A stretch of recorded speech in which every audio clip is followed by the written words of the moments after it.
Bonjour à tous et bienvenue dans ce nouveau tutoriel de la Digital Learning Tribe. Aujourd'hui, je voulais vous présenter un outil qui s'appelle Camille. Cet outil permet de partager des documents pour pouvoir les commenter et les annoter tous ensemble. Vous allez me dire, mais j'ai déjà un outil qui fait la même chose. Je vais vous expliquer dans cette vidéo tout d'abord comment cet outil fonctionne, puis pourquoi je préfère utiliser cet outil plutôt que tous ceux qu'on a l'habitude d'utiliser.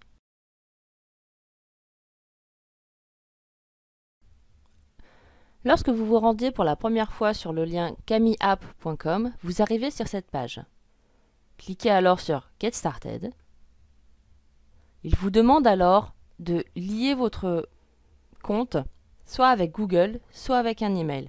Attention, cela n'est valable que pour la personne qui va partager le document.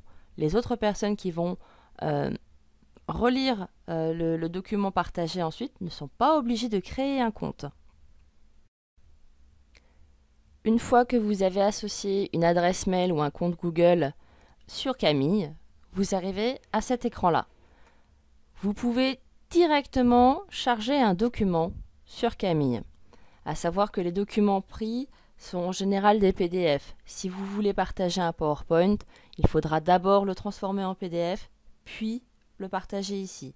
Vous pouvez donc soit l'ouvrir via Google Drive, soit directement de votre ordinateur, soit carrément créer un document blanc. Ça pourrait servir par exemple de tableau blanc en classe virtuelle. Pour l'exemple, je vais ouvrir directement un document de mon ordinateur, par exemple les règles de la DLT, pourquoi pas. Il se charge directement, vous avez les deux pages sur votre écran et vous avez maintenant accès à un tout nouvel écran. Le document est pour le moment bien dans votre espace Camille, mais il n'est pas encore partagé. Pour cela, on va aller chercher les petits icônes par au-dessus. Share Document. Pour pouvoir le partager, il va vous falloir l'upload directement sur la base de données de Camille. Cela se fait en un clic. Et une fois l'uploading terminé, Camille va vous générer un lien, plus les paramètres de partage de la vidéo. Voilà le lien.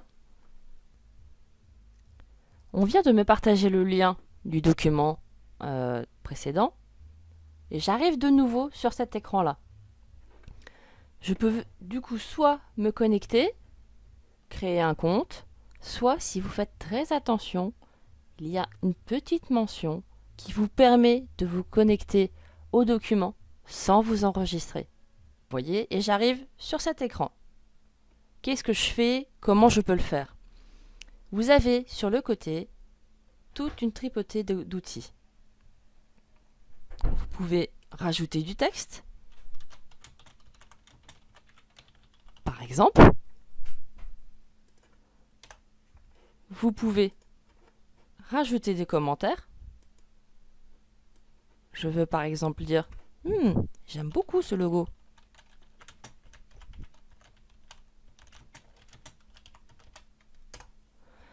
Parce que j'ai associé mon compte à Camille, mon nom s'affiche. Pour les personnes qui ne souhaiteraient pas créer de compte Camille, vous aurez la mention de Guest User. Ça n'est pas très grave et on peut très bien faire avec. En réalité, jusqu'à maintenant, je ne vous ai rien montré que vous ne sauriez faire avec un autre outil. Vous pouvez mettre les commentaires, des petites boîtes de texte, dessiner, rajouter des formes. Tout ça, vous pourriez le faire avec d'autres outils. Mais je vais maintenant vous montrer les petites astuces que Camille vous permet de faire.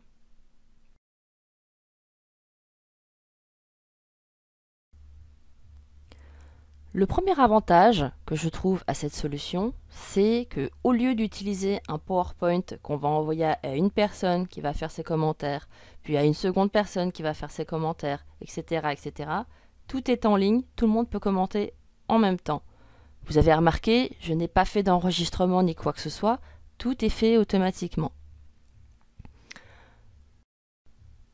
Vous allez me dire, oh bah oui, mais il y en a d'autres qui le font aussi. C'est vrai, mais il y a quelques petites options, comme je disais, qui sont vraiment très appréciables. Le fait que, par exemple, en cliquant sur ce petit bouton ici, vous allez pouvoir repérer tout de suite, avec cette petite notation, sur quels écrans vous avez un commentaire de fait. Et combien de commentaires lorsque vous avez un document de 50, 100 pages, il est parfois très difficile de repérer rapidement où sont tous les commentaires. Ensuite, régulièrement, vous allez recevoir de la part de Camille un mail vous récapitulant tous les commentaires qui ont été faits dernièrement. Ça va être un mail toutes les 10 minutes ou toutes les 30 minutes qui va vous donner tous les commentaires en un seul mail. C'est pour moi un énorme avantage par rapport à d'autres outils que de voir lorsque quelqu'un est en train de relire, lorsque quelqu'un est en train de travailler dessus. Autre avantage de Camille, c'est le fait que je peux exporter mon document avec tous ces commentaires. Pour cela, il me suffit de cliquer sur Print. Avec annotation, il prépare le document assez rapidement en général. Voilà. Il me demande ensuite ce que je veux en faire. Moi, je vais en faire un PDF. Je l'imprime. Et il me demande où est-ce que je vais l'enregistrer. Je vais l'enregistrer et écraser ce document-là. Oui. Et voilà. Et voilà, lorsque j'ouvre mon document, je le retrouve avec tous ces gribouillages, ces petits textes et les commentaires sur le côté. C'est pas génial? Et voilà pour le tuto sur Camille. J'espère en tout cas que ce tuto vous aura été utile. Si vous utilisez d'autres outils, je serais curieuse de les connaître. Et si vous souhaitez vous mettre à Camille, je serais curieuse aussi de savoir dans quel cadre et comment vous allez l'utiliser. Je vous remercie d'avoir regardé ce tutoriel et je vous dis à la prochaine fois.